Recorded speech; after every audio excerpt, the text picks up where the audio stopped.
बिस्मिल्लाहिर्रहमानिर्रहीम। अस्सलाम वालेकुम नाज़रीन, आप देख रहे हैं मेरा यूट्यूब चैनल मदीहा अलमास आपके साथ हैं। नाज़रीन इकरामी, मेरे आज के इस व्लॉग में बात करेंगे कराची में एक नौजवान जिसका नाम मुस्तफ़ा आमिर है। इसको कत्ल कर दिया जाता है और 6 जनवरी की रात इसको कत्ल किया गया है। इसके अपने स्कूल के ज़माने के जो दोस्त हैं, जिनको कि बेस्ट फ्रेंड कहा जाता है, बेस्ट फ्रेंड्स ने इसको कत्ल किया। ये मुस्तफ़ा आमिर कराची के एक शिया फैमिली, शिया घराने का एक बच्चा, और इसके कत्ल के बाद पाकिस्तान के जो सिक्योरिटी इदारे हैं, पाकिस्तान के जो कानून नाफिज करने वाले इदारे हैं, इनको हिला करके रख दिया है इस कत्ल ने। ये कत्ल आए रोज़ जो इंकशाफात हो रहे हैं, जब जैसे जैसे इन्वेस्टिगेशंस की जा रही हैं और जो बड़े बड़े इंकशाफात और राज अफशा हो रहे हैं, इदारों को इस वजह से कह रही हूँ हिला के रख दिया है कि सर इस वक्त पकड़ के बैठे हुए हैं। और जैसे जैसे इन्वेस्टिगेशंस का सिलसिला आगे बढ़ाया जा रहा है, एक के बाद एक गिरा जो है वो खुलती चली जा रही है और मामला जो है ये उलझता चला जा रहा है। ये वो मेरे अपने करियर का वो केस है जिसमें क्राइम स्टोरीज हम बहुत सारी रिपोर्ट करते हैं, लेकिन ये जो क्राइम स्टोरी है इसमें जितने बड़े बड़े इंकशाफात आ रहे हैं और जितना बड़ा इसका नेटवर्क है, आज के इस व्लॉग में अब जो 6 जनवरी से लेकर के अब तक की जो इन्वेस्टिगेशन है और क्या क्या किया जाता रहा, इसकी तमाम तर तफसीलात आज के इस व्लॉग में आपके साथ शेयर करूंगी। साथ साथ कत्ल की वजूहात जो हैं वो आपके सामने रखूंगी।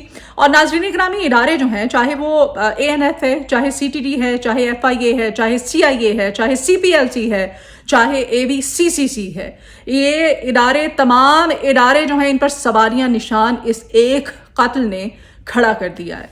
नाज़रीन ग्रामी, कराची क्या दूसरा मैक्सिको बनता जा रहा है। डिफेंस जो है कराची का दूसरा मैक्सिको बनता जा रहा है। डिफेंस के अंदर क्या क्या हो रहा है, कराची के अंदर जितने भी कॉल सेंटर्स हैं, ये कॉल सेंटर्स जो हैं कितने बड़े पैमाने पर धंधा कर रहे हैं, मनी लॉन्ड्रिंग में मुलविस हैं। और इनके ताने बाने कहाँ पर मिलते हैं, डिब्बा क्या है, डब्बा बेसिकली किस लिए, ये कोड वर्ड डब्बा ये क्या है, इसकी कुछ तफसीलात हैं जो कि कराची के अंदर चलने वाले जो कॉल सेंटर्स हैं जितने, उनमें से कितने लीगल हैं, कितने इलीगल हैं और किस तरह से ये काम कर रहे हैं। और डब्बा, इस डब्बे का लफ्ज़ क्यों इस्तेमाल किया जाता है और इस डब्बे के ज़रिए कितने बिलियंस जो हैं वो महाना, वो मनी लॉन्ड्रिंग की शक्ल में पाकिस्तान से बाहर जो ब्लैक मनी है उसको मुंतकिल किया जाता है और फिर जिस तरह से क्रिप्टो करेंसी में इसको कन्वर्ट किया जाता है, इस तमाम तर मामले के कुछ हक़ाइक़ हैं आज के इस व्लॉग में मैं आपके साथ शेयर करूँगी। नाज़रीन ग्रामी, 6 जनवरी को मुस्तफ़ा आमिर जो बच्चा है, जो कि मैं बता रही हूँ कि शिया फैमिली का बच्चा है, और ये बच्चा जी अपने घर से लापता होता है। और इसके बचपन के दोस्त हैं जो कि स्कूल के ज़माने के दोस्त बताए जा रहे हैं, जिसमें शहराज है और अरमगान है। अरमगान के न्यू ईयर नाइट की ये बात है जी। न्यू ईयर नाइट को मामला जो है ये न्यू ईयर नाइट को शुरू होता है, आपस की इनकी लड़ाई, और ये न्यू ईयर नाइट की लड़ाई जो है ये बिलाखिर कत्ल तक इसका अंजाम जाकर पहुंचता है। मुस्तफ़ा आमिर 6 जनवरी को ये लापता होता है और फिर 14 फरवरी को कत्ल की तस्दीक हो जाती है। तकरीबन 1 महीने तक वालिदैन के अकॉर्डिंग और अब तक की जो तहकीकात सामने आई हैं उनके अकॉर्डिंग पुलिस जो है उसकी बेहिसी और उसकी गफलत जो है उसका भी पर्दाचाक हुआ है। 1 महीने तक के लिए इस बच्चे की गुमशुदगी के लिए वालिदैन पहले तो जी चूँकि न्यू ईयर नाइट का ही मामला है, तो फिर 1 जनवरी से लेकर 6 जनवरी तक वालिदैन को लगा कि नहीं, लड़का है अरमगान, इसकी दोस्ती आमिर, इसकी दोस्ती जो है अरमगान और शहराज से बहुत ज़्यादा, और पहले भी जाता है अरमगान के घर में जाके स्टे भी करता है, ज़रा मिलते हैं, वो भी आते हैं, तो ये उन्हीं के घर गया होगा। 1 दिन तक तो वालिदैन ने इसका कोई नोटिस नहीं लिया, उसको उसके मोबाइल फ़ोन पर रब्ता किया जाता है, लेकिन वो रब्ता उससे नहीं हो पाता है, मोबाइल फ़ोन उसका स्विच ऑफ आता है। जब नंबर उसका बन जाता है, वालिदैन परेशान होते हैं, पुलिस के पास जाते हैं और 6 जनवरी को बिलाखिर पुलिस में रिपोर्ट दर्ज करवाई जाती है। और पुलिस तक ये मामला जब पहुंचता है तो पुलिस जो है वो, आपको पता ही है, रिवायती बेहिसी का मुजाहिरा करती है, जिस तरह से होता है हमारे यहाँ जब कोई रिपोर्ट आप करते हैं पुलिस थाने में जाके, तो जिस तरह से पुलिस की जानिब से हरदर्मी की जाती है, वही इनके साथ भी हुआ। वालिदैन काफ़ी ज़्यादा तशवीश में मुब्तला हो जाते हैं, पुलिस भी कोई उनको ख़ास कोई रिस्पॉन्ड नहीं करती है। अच्छा, मामला संगीन तब होता है जब बैरून मुल्क से एक इंटरनेशनल नंबर से जी कॉल आती है। इंटरनेशनल नंबर से कॉल आती है और कहा जाता है जी कि आपका बेटा जो है वो हमने अगवा कर लिया है और हमें 2 करोड़ रुपए तावान चाहिए। जब ये तावान की कॉल वालिदैन को मौसूल होती है तो फिर वो लेकर के इसको पुलिस के पास जाते हैं, पुलिस को बताते हैं कि भाई अब तो हमें इंटरनेशनल नंबर से बेटे के अगवा की और तावान की कॉल्स आना शुरू हो गई हैं, तो पुलिस हरकत में आती है।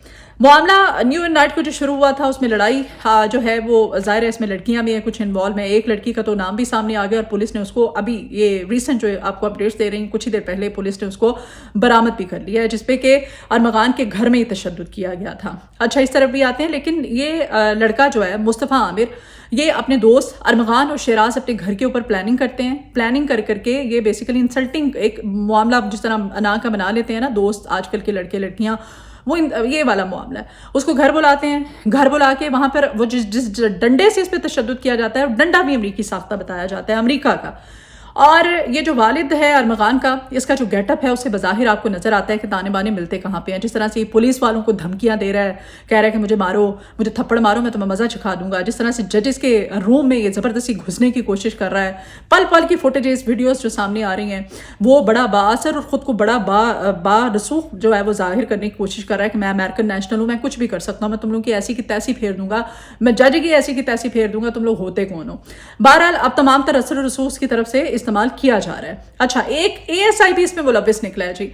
बेसिकली ये जो अरमगान है, ये जब मुस्तफ़ा आमिर को घर बुलाता है, फिर उसको डंडे उसके सर में मारता है, वहाँ पर टॉस करता है। टॉस करने के बाद वो करता है, कहता है कि मैं तुम्हें चांस देता हूँ, अगर हेड आ गया तो मैं तुम्हें छोड़ दूंगा, अगर टेल आई तो फिर तुझे नहीं छोड़ूंगा। टॉस करता है, एक टॉस करता है तो टॉस जो है वो मुस्तफ़ा आमिर के हक में नहीं आता। जो मकतूल बच्चा है तो वो उसके सर में वार करता है, तशद्दुद करता है, उसको ज़ख्मी करता है। फिर दूसरी बार टॉस करता है, फिर दूसरी बार टॉस उसकी फेवर में नहीं आता, फिर उसको उसी डंडे से मारता है। फिर वो बच्चा जो है बेसिकली उसके जो डंडे उसको मारे जाते हैं उसकी जॉइंट तोड़ने की कोशिश की जाती है। फिर उसको ज़ख्मी हालत में अरमगान जो है, अच्छा अरमगान का जो बंगला है, अब वो जो डिफेंस के रहने वाले हैं ना बासी, उन्होंने जी अब अदालत को भी खत लिख दिया। उन्होंने कहा है कि इस जो अरमगान का वालिद है इससे बंगला खाली करवाया जाए। पहले सारे सो रहे थे और ये हमारे जो एलीट क्लास सोसाइटीज़ हैं, हमारे पोश एरियाज़ हैं, वहाँ पर ये रूल है कि जब कोई मोहल्लों और गलियों की मैं बात नहीं कर रही, लेकिन ये ट्रेंड है कि सोसाइटीज़ के अंदर ऐसा होता है कि जब एक घर में कोई रह रहा होता है तो दूसरे घर को कानो कान खबर नहीं होती कि उसमें क्या है। आपको याद होगा अयाज अमीर साहब की जो बहू का उनके बेटे ने कत्ल किया था, तो उसमें भी सबसे संगीन यही मामला उठा था कि जिस पोश एरिया में वो रहता था इस्लामाबाद के, वहाँ पर एक घर में रहने वाले जो लोग हैं दूसरे घर की उनको खबर नहीं होती है। और वो जब उसने अपनी बीवी को टॉर्चर कर करके इवन उसको मार दिया था, तो घर के जो मुलाजिम हैं वो भी बाखबर निकले थे बाद में। ये सूरत हाल होती है। अच्छा, इसमें भी ऐसे ही कुछ हुआ। इस बच्चे का अरमगान का जो घर है वहाँ पर वॉक थ्रू गेट्स हैं, वहाँ पर रिमोट कंट्रोल्ड दरवाजे हैं, वहाँ पर बायोमेट्रिक सिस्टम वाले दरवाजे हैं कि वहाँ जिसके कोड जो हैं सिर्फ अरमगान को ही पता है। अगर वो अपने मोबाइल से उसने गेट जो है वो कनेक्ट किए हुए हैं कि मोबाइल से उसको खोलेगा, ओपन करेगा, जैसे फिल्मों में होता है तो वो गेट खुलेगा, अदरवाइज कोई भी किसी माई का लाल नहीं खोल सकता है। उसके घर में सैकड़ों की तादाद में गार्ड्स होते हैं। उसके घर में घर के नीचे उसने नीचे तो खुद रहता था, ऊपर उसने पूरा एक कॉल सेंटर बनाया हुआ था। उस कॉल सेंटर के अंदर से नाज़रीन ग्रामी अब तक की जो इन्वेस्टिगेशन है वहाँ से 64 लैपटॉप्स बरामद हुए हैं, वहाँ पर फैंसी नंबर प्लेट्स की गाड़ियाँ बरामद हुई हैं, वहाँ पर असलहा बरामद हुआ है, वहाँ से वेड नामी जो नशा आवर कोई होती है चीज़, वो वेड वहाँ से उसके पैकेट्स बरामद हुए हैं, वहाँ से हज़ारों की तादाद में गोलियाँ बरामद हुई हैं। जब पुलिस ने पहली रेड मारी थी वहाँ पर, तो वो कॉल सेंटर वाला कमरा है जो बहुत बड़ा ऊपर वाला फ्लोर उसने हॉल नुमा बनाया हुआ है, उसमें आप गोलियों के बाकायदा निशान भी, ज़ाहिर पुलिस पे जदीद असलहे से वो फायरिंग करता है।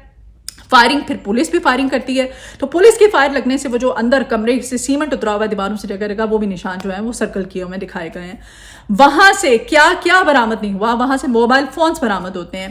खैर, वो अरमगान और शेराज फिर वो बच्चे को आमिर को उसी की गाड़ी की डिग्गी में डालते हैं, नीम बेहोशी की हालत में उसको ले जाते हैं और फिर ये अपने मोबाइल फ़ोन से वहाँ से सर्च करते हैं कि कौन सा नियरेस्ट ऐसा इलाका है या ऐसा इलाका जहाँ पर कि आप किसी भी बॉडी को ले जाएं, उसको आप जा करके उसको मार दें, जला दें या कुछ ऐसा करें कि उसके शवाहिद मिटा सकें। तो उनको बलूचिस्तान हब का इलाका जो है मैप के थ्रू मिलता है। वो गाड़ी आप देखें कि कराची जैसा शहर, काले शीशों वाली गाड़ी की वो लेके गाड़ी की डिग्गी के अंदर एक जख्मी लड़का है, 2 लड़के उसको नशे की हालत में, अरमगान शदीद नशा उसने किया हुआ था उस वक्त, वो उसको लेके जाता है। कोई चेक पोस्ट उसको नहीं रोकती है, कोई पूछने वाला नहीं है, कोई कानून नाफिज करने वाला इदारा नहीं है, बड़ी आसानी से उसको बलूचिस्तान हब ले जाते हैं दोराजी में। वहां पर ले जा करके एक नदी है, नदी से वो कुछ गज के फासले पे नीचे उतरता है, गाड़ी को उतारता है और वहां जा करके उसको फिर गाड़ी से बाहर निकालता है और फिर उसी अमरीकी साख्ता डंडा रॉड उसके फिर टॉस करता है। कहता है टॉस करता हूं, देखता हूं तुझे जिंदगी चांस देती है कि नहीं देती है। टॉस करता है, फिर टॉस जो है वो उसके आमिर के हक में नहीं आता है, मुस्तफ़ा आमिर के। तो वो कहता है देख تیری موت, مطلب فلمی ڈائلاگ مارے جاتے ہیں. کہتا ہے یہ انویسٹیگیشن میں اس بچے نے خود یہ باتیں آن ریکارڈ ہیں, آپ چیک کر سکتے ہیں. وہ کہتا ہے کہ تیری موت میرے ہاتھوں لکھی ہوئی تھی, اور یہ فیصلہ جو ہے یہ تقدیر کا فیصلہ ہے کہ تجھے میں اپنے ہاتھوں سے ماروں. اور اس کو پھر اس کو کیسے مارتا ہے, وہ نیم بے ہوشی کی حالت, نیم مردہ حالت میں ہوتا ہے, اس کو گاڑی کے اندر واپس پھینکتے ہیں, پیٹرول چھڑکتے ہیں اس کی گاڑی کے اندر, اس کو زندہ جلا دیتے ہیں. زندہ جلا کے وہاں سے پھر وہ بڑی بآسانی واپس بھی آ جاتا ہے, اور یہ کہتا ہے جی کہ وہ پیدل آیا ہے. آپ خود اندازہ لگائیں کہ بلوچستان ہب کہاں, اور وہاں سے پیدل کراچی میں آنا. وہ کہتا ہے جی ہم واپس پہنچے ہیں. کوئی نہ کوئی ان کی سرپرستی کر رہا تھا, کوئی نہ کوئی ان کو فیسیلیٹیٹ کر رہا تھا ان دونوں ملزموں کو. بہرحال یہ پہنچتے ہیں, والدین دہائیاں دیتے ہیں, رابطہ کرتے ہیں, کہتے ہیں جی نہیں ہمارا اس سے کوئی رابطہ نہیں ہے. پھر پولیس کی انویسٹیگیشن میں تمام طرح حقائق سامنے آتے ہیں. ای ڈی والے کیا کرتے ہیں, ان کو ملتا ہے وہاں پر پولیس, ہمارے ادارے قانون نافذ کرنے والے, کی رپورٹ کراچی کے ایک تھانے میں درج ہوئی ہے کہ اتنے سال کا بچہ جو ہے وہ نہیں مل رہا ہے. اور پولیس کی اب یہاں پر نیگلیجنس دیکھیں ہمارے اداروں کی, کہ اس کو ای ڈی والے جو ہیں لاوارث لاش قرار دے کر کے, کیونکہ نمبر پلیٹ بھی نہیں ہوتی گاڑی کے اوپر, اس کو لاوارث قرار دے کر کے دفن کر دیتے ہیں. اس کا غسل کرتے ہیں, غسل جو بھی ان کی ہوتی ہے کارروائی کر کے, رسومات ادا کر کے اس بچے کو لاوارث قرار دے کر کے اس کو دفنا دیا جاتا ہے. اس بچے کو دفنا دیا جاتا ہے, اور پھر دوبارہ سے قبر کشائی کے حوالے سے بھی کہا جا رہا ہے جو اطلاعات ہیں. لیکن ناظرین گرامی, اب جو ڈیفنس ہے کراچی کا علاقہ, اس کو بلکہ کراچی کا میکسیکو قرار دیا جا رہا ہے, کہ اس قدر بڑے پیمانے پر ڈیفنس کے اندر جو پوش چکے ایریا ہے, اور وہاں پر ایلیٹ کلاس فیملیز کے بچے ہیں, ٹین ایجر بچے ہیں, انہیں جس طرح سے نشہ سپلائی کیا جاتا ہے, نشہ جو ہے خریدا جاتا ہے, یہ منشیات جو ہیں, اور اس میں ویڈ نامی جو نشہ ہے آئس کے بعد, اب یہ ہمارے معاشرے میں اس کا رجحان اور اس کا استعمال جو ہے وہ بہت بڑھتا چلا جا رہا ہے.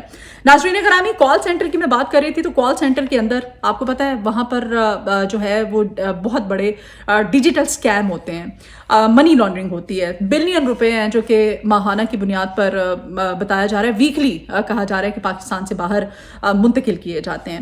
اب یہ صورتحال ہے, اور یہ تمام جو ہے ہمارے ادارے, اب ان پر ایک بڑا سوالیہ نشان ہے.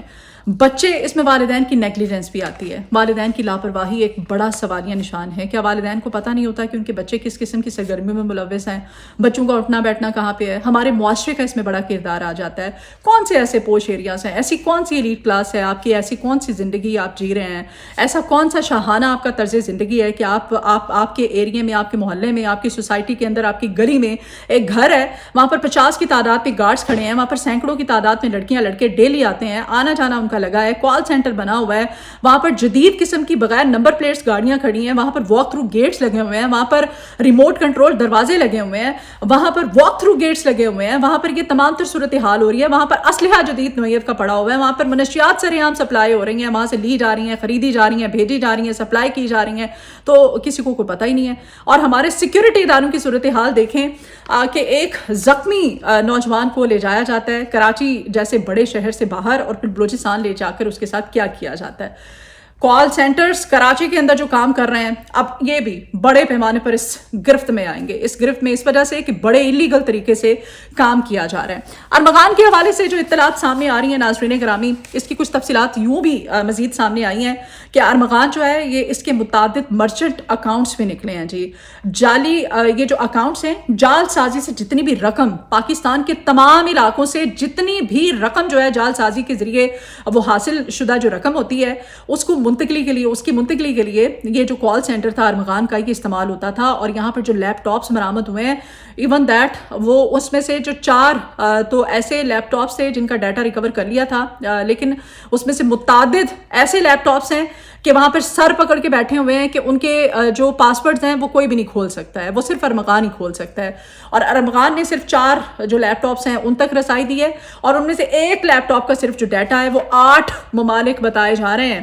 8 ممالک ایسے ہیں جن پر کہ 2 کوریئر کمپنیز کے ذریعے, جن پہ کہ نشہ جو ہے, منشیات جو ہیں وہ وہاں سے منگوائی جاتی ہیں. اور 8 ممالک میں جو 2 کوریئر کمپنیز کے ذریعے منشیات منگوائی جاتی ہیں, پھر ان کو سپلائی کیا جاتا ہے. یہ 8 ممالک کا انکشاف, اور ایک کراچی پولیس کا بتایا جا رہا ہے کہ ASI ہے, اور وہ بھی اس میں ملوث ہے. नाज़रीन ग्रामी, अब ये जो जालसाजी की रकम में बताई जा रही थी मुख्तलिफ तरीक़ों से, जो कि गैर कानूनी तरीके से हथियाई जाती है, कमाई जाती है, उस रकम को इस अपने कॉल सेंटर के अंदर बैठ के इन 64 जो वहाँ पर लैपटॉप्स पड़े थे, इन लैपटॉप्स के थ्रू जो अरमगान है वो इसको बराह रास्त क्रिप्टो करेंसी में इसको कन्वर्ट करता था, और कन्वर्ट करने के बाद फिर इसको मनी लॉन्ड्रिंग की सूरत में बैरून मुल्क मुंतकिल किया जाता था। खैर, अब इदारों को होश आई है, अब हमारे इदारे जागे हैं, हमारे इदारों का, हमारी हुकूमत का, हमारी रियासत का सिर्फ एक ही चीज़ पे फोकस है, और फोकस ये है कि इमरान खान को तुन के रखो और इसको जेल से बाहर ना आने दो, और पाकिस्तान तहरीक इंसाफ को तुन के रखो। बस बाकी मुल्क में क्या हो रहा है, हमारी जो जनरेशन है, हमारी जो यूथ है, हमारे जो नौजवान हैं, हमारे बच्चे किस तरफ बेराह रवी का शिकार हो रहे हैं, नशावर अद्वियात जिस तरह से सरेआम अब सप्लाई हो रही हैं, लोग यूज़ करें, ख़ासतौर पर तालीमी इदारों में, ये सोचने की बात है। अच्छा जी, इसमें कौमी असम्बली की कायमा कमेटी बराए दाखिला ने आज नोटिस लिया है, IJ सिंह को भी तलब कर लिया गया है, लाइन हाजिर किया गया है कि भाई पेश हो, मुतल्लिका जितने भी आपके लोग हैं उनको लेकर के, और जो मनशियात फरोशी और दीगर जुराइम जो है उनकी तफसीलात मांगी गई हैं। ये कायमा कमेटी बराए कौमी असम्बली में ये जो है ये कमेटी बराए दाखिला ने ये नोटिस लिया है, और खैर इनको भी अकल आई गई है। और इसमें एक और मुल्जिम है, ये साहिर है। साहिर जो है, आपको पता है ये साहिर एक हमारे बड़े सीनियर आर्टिस्ट हैं, उनका बेटा है, और साहिर हसन, ये साहिर हसन जो है ये इसने कहा है जी कि मेरा इस कत्ल से कोई ताल्लुक नहीं है, मैं सिर्फ मनशियात सप्लाई करता हूँ। और इसने ये इंकशाफ किया है कि ये स्नैपचैट के जरिए आप किससे बात करें ना, ख़ास तौर पे तो कोई बड़ा ही कोई लोफर किस्म का जो बंदा होगा ना, वो आपसे कहेगा कि नहीं आप स्नैपचैट पे आओ, आप स्नैपचैट पे आके बात करो। मतलब एक सेफेस्ट, ये व्हाट्सएप के बाद एक ज़माने में कहा जाता था कि व्हाट्सएप कॉल, व्हाट्सएप चैट ये बड़ी सेफ़ है, तो उनकी वो जो उसके बाद ट्रैप करने के बाद अब ये स्नैपचैट जो है इसको सेफेस्ट करार दिया जा रहा है। अब इसने जो साहिर हसन जो है, ये सीनियर जो एक्टर का बेटा है, इसने इंकशाफ किया है कि ये 2 कोरियर कंपनी है, अब मैं उनका नाम तो नहीं लूँगी, उन 2 कोरियर कंपनीज़ के ज़रिए बैरून मुल्क से मनशियात मंगवाता भी है और सप्लाई भी करता है। और ये जो अरमगान है ये इससे मनशियात लेता था। और साहिर ने बताया जी इसके अब्बा बड़े मुतमईन नज़र आते हैं हर फोटो में, उनसे रब्ता भी मैंने करने की कोशिश की लेकिन रब्ता नहीं उनसे हो सका। खैर कोशिश पूरी है कि उनका भी मौक़िफ़ जाने। अब वो कहते हैं कि मेरे बेटे का इस कत्ल से कोई ताल्लुक नहीं है, लेकिन वो ये नहीं समझ रहे कि पाकिस्तान का इतना बड़ा आर्टिस्ट और उसका बेटा उसके घर के अंदर मनशियात जो है अपने डोर स्टेप पे अब वो सप्लाई कर रहा है, उनको पता ही नहीं है। इंतहाई लम्हा फिक्री है इसमें। इसीलिए बारहा अगेन कहूँगी कि वालिदैन की सबसे बड़ी जिम्मेदारी है, उसके बाद इदारों की जिम्मेदारी है, उसके बाद हुकूमत पाकिस्तान की जिम्मेदारी है, और उसके बाद रियासत और तमाम इदारे जिनका मैंने नाम गिनवाया आपको, वो सब इसमें शामिल होते हैं। इजाज़त दीजिए, वीलॉग से अपना बहुत ख्याल रखिएगा, फीडबैक अपना ज़रूर दिया कीजिए, अपनी दुआओं में मुझे याद रखिएगा। अल्लाह।